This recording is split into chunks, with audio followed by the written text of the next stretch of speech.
Hello बहनों, ये हमारे घर में छोटा सा क्यारियाँ हैं, छोटी सी। ये तो छोटा सा, मैं तो इसको गार्डन ही समझती हूँ। आज मैंने इन पेड़ों की सफाई करी है। ठीक है, ये तो सदाबहार का है, ये गुलदावरी का है। देखो आप, ये गुलदावरी का है, ये तुलसा जी का है। मेरी बहू इसमें दीपक जलाती है। ये दूसरा तुलसा जी का है। ये पुदीना लगा रखा है, पुदीना है ये केली का है। और ये थोड़ा सा अजवाइन के पत्ते हैं, इसमें गमले में अजवाइन के पत्ते हैं। एक पत्ता यदि तोड़ के सूंघो तो बड़ी खुशबू आती है। ठीक है, और ये चांदनी का है, ये है ना, कितना अच्छा सा छोटा सा गार्डन, छोटा सा गार्डन है ये, देखो। ठीक है, अब आप सबने 5 जून को पर्यावरण दिवस मनाया होगा, हमने भी हवन किया था। तो अब मैं तुमको एक बात बताती हूँ। पहले अब परसों को बड़मावस आने वाली है नहीं, तो हम भी बड़मावस के दिन बड़ की डाली मंगाते थे और सब ले लेते थे थोड़ी थोड़ी डाली। लेकिन 5-6 साल पहले सत्संग में हमने ये संकल्प लिया कि हम पेड़ की डालियाँ ना तोड़ के मंदिर में जाके, जहाँ पे बड़ का पेड़ है, वहीं पूजा करेंगे। तो इससे बहुत बदलाव आया है। अधिकतर महिलाएं वहीं जाकर पूजा करती हैं। तो आप सबसे मेरा अनुरोध है, ये बात मेरी आगे पहुंचाना और खुद भी संकल्प लेना। इसमें कुछ खर्च तो आपका होगा ही नहीं और अच्छा ही लगेगा। हमें पेड़ों को बचाना है, ना कि उनकी डालियाँ तोड़ तोड़ के उनको ख़त्म करना। चलो, ये तो हुई बड़मावस की बात। बड़मावस तो साल भर में एक बार आती है। मेरी बात यही ख़त्म नहीं हुई। हमें पर्यावरण को रोज़ बचाना है। रोज़ कैसे बचाएंगे पर्यावरण को, बोलो? पत्ते वत्ते बिल्कुल, ये किसी को आदत होती है, बच्चों को जा रहे हैं पत्ते तोड़ लिए। अरे भाई, पत्ते क्यों तोड़ते हो? एलोवेरा है, इसको भी जितना चाहिए उतना तोड़ो। ये बहुत काम की चीज़ें हैं, दवाइयों के रूप में काम में आता है। ठीक है, चलो। पानी की टंकी बह रही हो तो सब बहती रहने देते हैं। घर में मैंने देखा है कि बच्चे खेल रहे हैं तो खेल रहे हैं, पानी की टंकी भी बंद कर दो जिससे पानी ना बह जाए, क्योंकि आज की बचत हमारी कल काम में आएगी। हमने देखा है आजकल बच्चों में टब में पानी भर के नहाने का बहुत क्रेज है, क्योंकि जब टीच चलती है तो सब यहाँ होती है। हमारे यहाँ भी है, हमारे बच्चे भी नहाते हैं। तो यदि बच्चे टब में पानी एक हफ्ते में 2 बार भर रहे हैं तो उनको ये समझाओ प्यार से, हफ्ते में 1 बार भरो और फिर नहाने के बाद उस पानी को खराब ना करें। उस पानी से पोछा लगा दें, फर्श धो लें, और यदि कर सको तो उस पानी से अपने कपड़ों में पानी निकालो, बाद में साफ पानी में कपड़े निकाल दो। हुई ना पानी की बचत।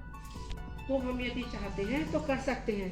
पहले ज़माने में कहाँ समरसेबल थे, तो हम फिर इसी तरह से हैंड पाइप से पानी भरते थे।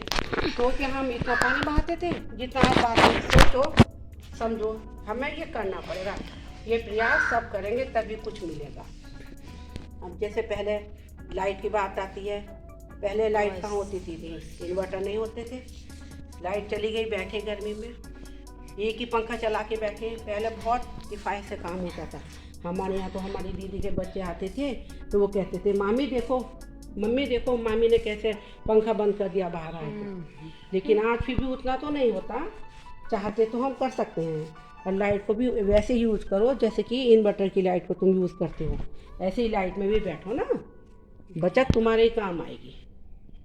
और देखो, मेरी तो एक फ्रेंड ने इतना तक बताया है, हमें सत्संग में जाते हैं, वहाँ पे यही चर्चाएं होती हैं। सब तो सोचते हैं सत्संग में क्या जाओ, लेकिन वहाँ पे आपसी अनुभव का आदान प्रदान होता है। उसने तो हमें ये तक बताया कि मैं तो बाहर जाती हूँ दावत में, फंक्शन में, तो मैं अपने गिलासी साथ में लेके जाती हूँ, अपने पर्स में रख के, और मैं उसी में पानी पीती हूँ। कम से कम मेरी 1 गिलास तो बच जाता है। और यदि हम कहीं जाते हैं, टूर पे जाते हैं, गंगा जी पे जाते हैं, तो हम डिस्पोजेबल का इस्तेमाल करते हैं। खाना बना के ले जाते हैं और उन बर्तनों में खाते हैं। तो उन बर्तनों में ना खाते, स्टील के बर्तन लेके जाओ।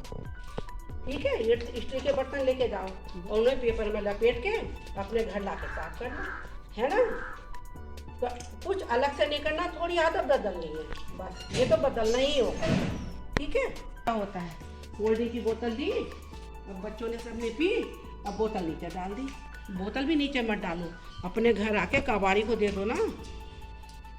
और हमारी देखा देखी दूसरे भी करेंगे ऐसे ही, कुछ ज़्यादा नहीं करना। और एक उदाहरण के लिए आपको एक बात बताऊं, ये सुनी थी, सच है झूठ ये तो मुझे पता नहीं, लेकिन मुझे अच्छी लगी, मैं शेयर करती हूँ आपके साथ। एक लड़का इंटरव्यू के लिए गया, तो जब उसको बुलाया गया, शायद उसका आखिरी नंबर था, तो जहाँ वो बैठा था वहाँ पे लाइट भी चल रही थी और पंखा भी चल गया था। तो जब वो गया, उठ के जाने लगा, तो उसने लाइट ही बंद करी, पंखा भी, और जैसे ही अंदर गया तो उसके बॉस ने उससे कह दिया तुम्हारा सिलेक्शन हो गया। शायद इसी आदत की वजह से उसका सिलेक्शन हो गया। हम भी चाहें तो हमारी बहुत सी आदतें हमारे आगामी जीवन के लिए मददगार हो सकती हैं, पर ये नहीं कि तुम लाइट और पंखा बंद करते रहोगे। अच्छा बनने की कोशिश करो, अच्छी आदत डालो। मेरी एक फ्रेंड है जिसने मुझे गिलासी रखने की बात बताई थी, ये सब मैं उसी की प्रेरणा से बोल पा रही हूँ। उसका बहुत योगदान है हमें आगे बढ़ाने में। ये सब पानी, पेड़ पौधे सब प्रकृति की तरफ से उपहार है हमारे लिए। यदि कोई हमें उपहार देता है तो उसको हम सहेज कर रखते हैं ना, ऐसी प्रकृति का जो उपहार है उसको सहेज कर रखें, ना कि उसे बर्बाद होने दें। Thank you. नमस्कार।